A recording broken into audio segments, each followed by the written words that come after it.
Pourquoi tu invites pas Dylan Thierry pour vous expliquer? Parce que j'ai pas envie de lui donner les 10 000 € qu'il m'a réclamé pour venir sur le plateau. Tu travailles pour Magali? Non, je travaille pas pour Magali, je travaille pour moi, je travaille pour ma société qui s'appelle 2ZS Productions.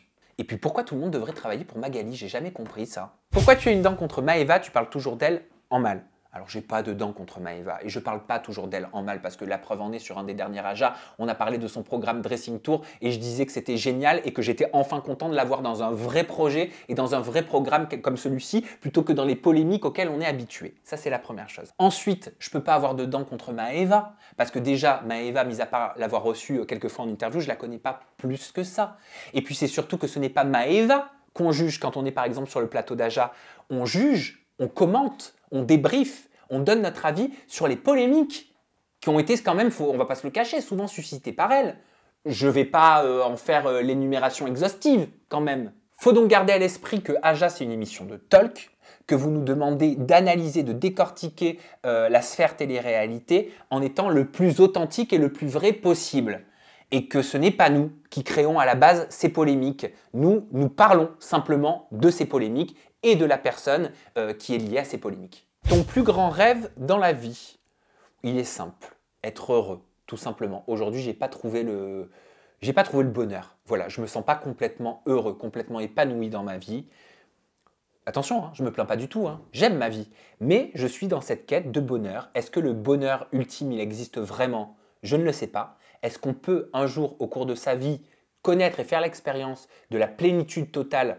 Je ne sais pas non plus, mais le fait est, c'est que ouais, je recherche ça. Tu m'inspires beaucoup. Comment te vois-tu d'ici 5 ans, professionnellement et personnellement? Déjà, je te remercie.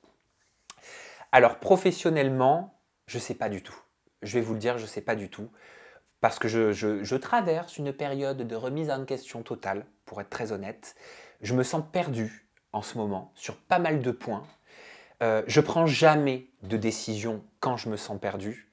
Mais c'est important d'avoir conscience, pour moi c'est important que je sache voilà, que je ne suis pas forcément dans mon assiette en ce moment, qu'il faut le prendre en compte et que les pensées qui peuvent me traverser l'esprit ne sont pas forcément des pensées définitives que je partagerai dans les semaines à venir ou les mois à venir. Je ne sais pas si vous me suivez. Voilà. Ce que je veux vous dire, c'est que je suis précautionneux avec mon état du moment. Donc professionnellement, je ne sais pas.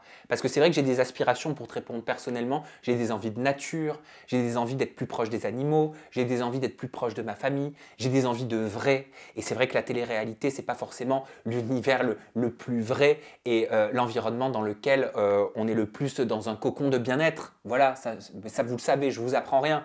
Donc c'est vrai que tout ça me fait me poser des questions. Mais pour l'instant, j'ai des objectifs sur les 2 années à venir et je sais exactement ce que je veux faire professionnellement et personnellement sur les 2 années à venir. Et vous allez être surpris, je pense, sur pas mal de tableaux. Avec quel candidat de télé tu ne veux plus faire d'ITV? C'est très simple. Il n'y a aucun candidat de télé avec qui j'ai plus envie de faire d'ITV. Tout le monde est le bienvenu pour la simple et bonne raison que j'ai rien à cacher. Même Dylan, s'il n'attend pas 10 000 € de ma part, il peut venir avec le plus grand des plaisirs. S'il a des choses à me reprocher, s'il a des choses à me dire, je lui répondrai à tout.